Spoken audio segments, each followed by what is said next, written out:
نحمده ونصلي على رسوله الكريم اما بعد فاعوذ بالله من الشيطان الرجيم بسم الله الرحمن الرحيم رب اشرح لي صدري ويسر لي امري واحلل عقدة من لساني يفقهوا قولي۔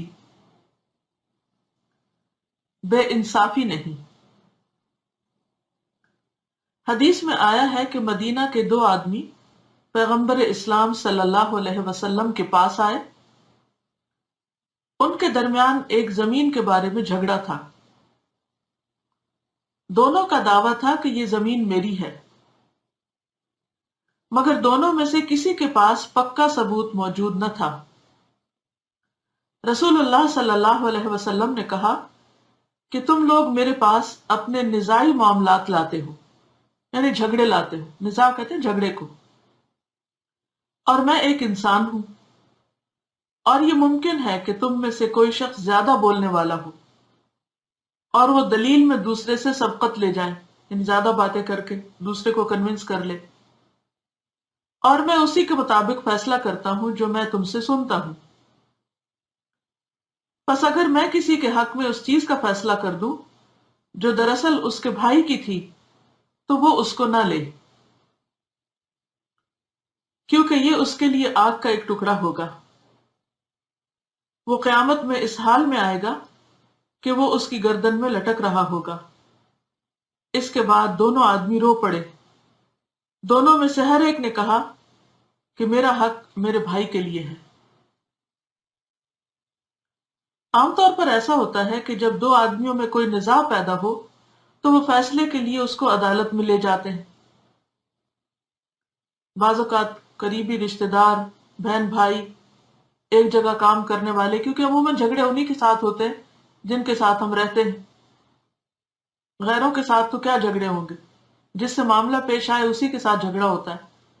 تو پھر ان جھگڑوں کے حل کے لیے بعض اوقات لوگ عدالت تک پہنچ جاتے ہیں۔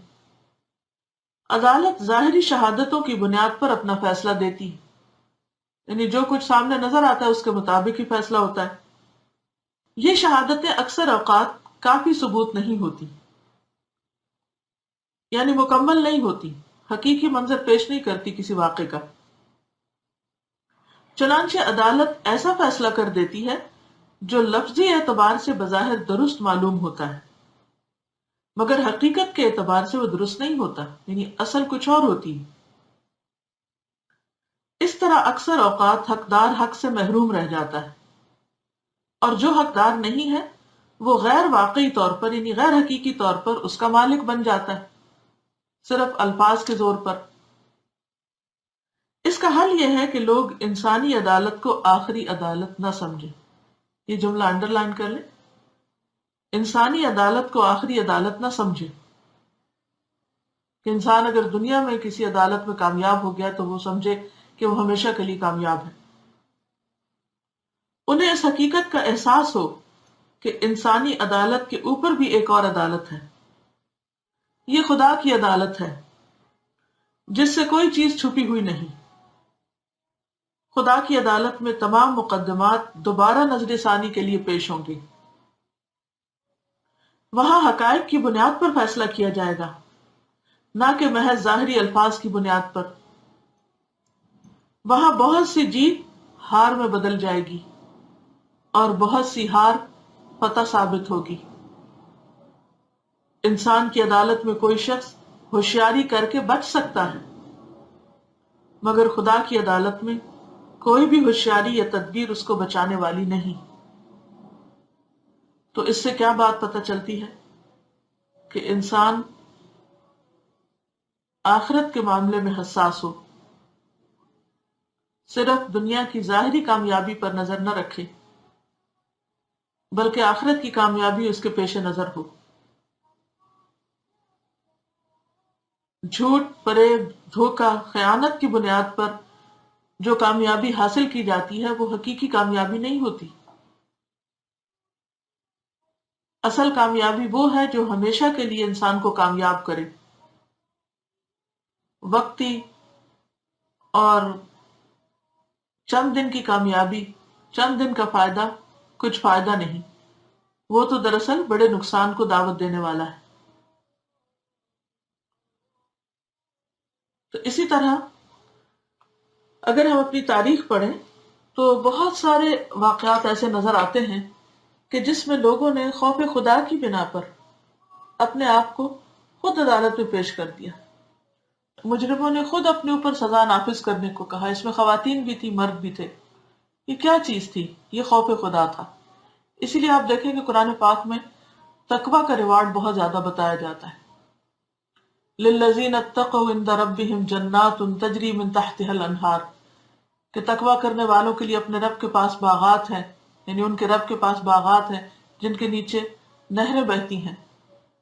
تو کیا وجہ ہے کہ تقوی کا اتنا زیادہ اجر اور اتنا بڑا ریوارڈ، یعنی خدا خوفی؟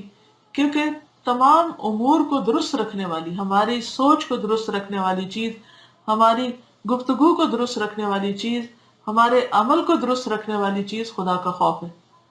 اور اگر وہ نہ رہے تو بڑے سے بڑا کام بھی، خواہ وہ دین کا کام ہی کیوں نہ ہو، روح سے خالی ہوتا ہے. وقتی طور پر ایسی چیزیں کتنی بھی نمایاں نظر آئے اور جھاگ کی طرح کتنی بھی اونچی اٹھ جائیں، لیکن ایک نہ ایک دن بیٹھ جاتی. تو اس بات کو ذہن میں رکھیں کہ تمام امور کی بنیاد، کامیابی کی بنیاد تقوی ہے.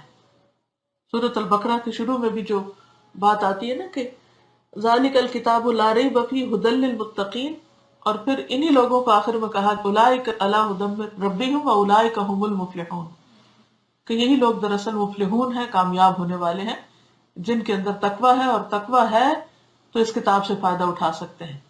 دین کا جتنا بھی علم ہے اگر آپ دیکھیں تو وہ صرف اسی صورت میں عمل میں ڈھلتا ہے جب انسان کے اندر خدا کا خوف ہوتا ہے. کیونکہ خوف ایسی چیز ہوتی ہے جو انسان کو سنجیدہ کر دیتی ہے. اور جب انسان سنجیدہ ہوتا ہے تو وہ چیزوں کو صرف اوپر سے نہیں دیکھتا، اور وہ بچوں کی طرح صرف ظاہری چیزوں سے خوش نہیں ہوتا، بلکہ وہ اس کی گہرائی تک بھی جاتا ہے، اس کے اندر تک، اس کے دوسرے رخ کو بھی دیکھتا ہے. اور یہی چیز پھر اس کو حقیقی معنوں میں ایک کارآمد مفید انسان بناتی ہے، جنت کا مستحق بناتی ہے. ورنہ تو کھوکھلی، بیکار، ردی، کنڈم چیزیں جو ہیں وہ جہنم ہی کے لائق ہیں. تو ہم سب کو دعا کرنی چاہیے کہ اللہ تعالیٰ ہمارے اندر تقوی پیدا کرے. اور اس میں آپ کو ایک چھوٹی سی ٹپ یہ دینا چاہتی ہوں کہ اگرچہ ہو سکتا ہے کہ بہت سے لوگوں کو اس طرح کے نزاع سے واسطہ نہ پڑے یا عدالت میں نہ جانا پڑے، ویسے یہاں تو ہر چھوٹا بڑا بات بات پر سو کرنے کی دھمکی دیتا ہے، لیکن اس میں بھی آپ دیکھیں گے لوگوں کے اندر خدا کا خوف ہو تو کوئی بھی جھوٹے مقدمات پر لے کر نہ جائے، اور نہ ہی اتنی بڑی دھمکیاں دے، اور نہ ہی اس کو اتنا بڑا کاروبار اپنے لیے بنائے. یہ سب کچھ بھی خدا کا خوف نہ ہونے کی وجہ سے، کہ انسان اس طرح کے ہتھ کنڈوں سے لوگوں کو دبائے اور کمزوروں کو نیچا دکھائے. تو معاملات کی اصلاح، حالات کی اصلاح تقوی ہی سے کی جا سکتی ہے. دنیا کا کوئی قانون اس کی اصلاح نہیں کر سکتا. تو بات ہی کر رہی تھی میں کہ بظاہر بعض اوقات ہم کسی عدالت میں ہمیں نہیں جانا ہوتا، یا ہم کسی کو نہیں لے جاتے، یا کوئی ہمیں نہیں لے جاتا، اور اللہ تعالیٰ ان چیزوں سے محفوظ ہی رکھے. کیونکہ بہت سارے لوگ بہت سے معاملات میں صرف اس لیے صبر کر لیتے ہیں کہ کورٹ کچہری سے بچ جائیں. لیکن چھوٹے پیمانے پر آپ دیکھیں گے کہ ہر روز ہمارے گھر میں ایک کورٹ لگتی. بچوں کے بیچ میں جو چھوٹی چھوٹی لڑائیاں ہو جاتی ہیں، یا شوہر بیوی کے درمیان جو تعلقات کی خرابی ہوتی ہے، اور بعض اوقات دونوں اپنے جھگڑے لے جاتے ہیں کسی کاؤنسلر کے پاس، کسی مذہبی رہنما کے پاس، تو اس میں بھی بعض اوقات دیکھا گیا کہ جو فریق ان میں سے زیادہ باتونی ہوتا ہے یا زیادہ اچھی طرح بات کر سکتا ہے، وہ بظاہر سچا نظر آتا ہے اور مظلوم نظر آتا ہے، اور دوسرا شخص جو ہوتا ہے وہ ظالم نظر آتا ہے، حالانکہ ہو سکتا ہے کہ حقیقی طور پر قصوروار یہی ہو جو مظلوم بنا ہوا ہے. تو گھریلو معاملات میں یا کسی کے ساتھ بھی جو کانفلکٹس ہیں ہمارے کسی بھی سطح پر، کسی بھی لیول پر، ان سب میں ہمیں ان سب پر ہمیں غور و فکر کرنے اور توجہ کرنے کی ضرورت ہے. اور چاہے بچے ہوں یا ہسبینڈ وائف کا معاملہ ہو، یا کسی کو آپ مشورہ دے رہے ہوں، ان کے درمیان فیصلہ کرنے سے پہلے یہ بات کہیے کہ وہ اپنے اندر خدا کا خوف پیدا کریں اور اللہ سے ڈر کر ایک دوسرے سے معاملہ کریں. کیونکہ جب تک خدا کا خوف نہیں ہوگا تعلقات بھی درست نہیں ہو سکتے، حالات بھی درست نہیں ہو سکتے، اور جھگڑے ختم ہی نہیں ہو سکتے. یہاں پر آپ دیکھیے کہ شہادتوں کی بنا پر آپ صلی اللہ علیہ وسلم نے فیصلہ نہیں کیا، بلکہ خدا کا خوف دلا کر ان کو خود حقیقی بات کو یا اصل حقیقت کو ایکسپٹ کرنے کے لیے کہا. یعنی اس سے پہلے کہ آپ کوئی عدالتی فیصلہ سناتے، آپ نے کیا فرمایا کہ میں تو وہی فیصلہ کروں گا جو ظاہر میں سنوں گا، لیکن یہ ہے کہ اگر میرے فیصلے کی وجہ سے ناحق کسی کے ساتھ زیادتی ہو گئی تو پھر جو زیادتی کرنے والا ہے زیادہ باتیں کر کے اس کی پکڑ ہوگی، اور اگر وہ دوسرے کی زمین لے بھی لے تو وہ آگ کا ٹکڑا لے گا. ایک کتاب ہے سنہری فیصلے، دارالسلام کی چھپی ہوئی ہے، آج کل میں پڑھ رہی ہوں اس کو. تو اس میں بھی کافی دلچسپ اسی طرح کے فیصلوں کی باتیں ہیں، بچوں کو ایز اے اسٹوری آپ سنا سکتے ہیں اس میں سے پڑھ کے. تو بہرحال خلاصہ یہ ہے کہ جہاں کہیں بھی جھگڑا دیکھیں، چاہے گھر میں یا گھر سے باہر، تو آپ کا رول کیا ہے کہ فریقین، صرف ایک فریق نہیں، فریقین، دونوں فریقوں کے درمیان خدا کا خوف پیدا کرنے کی کوشش کریں. اور اگر ہمارا اپنا ذاتی طور پر کسی کے ساتھ کوئی اختلاف ہے تو اس میں بھی اللہ سے ڈرتے ہوئے عدل اور انصاف کی بات اور عدل اور انصاف کا معاملہ کریں. اللہ تعالی ہم سب کو بعمل بنائے. وآخر دعوانا ان الحمد للہ رب العالمین. والسلام علیکم ورحمۃ اللہ وبرکاتہ.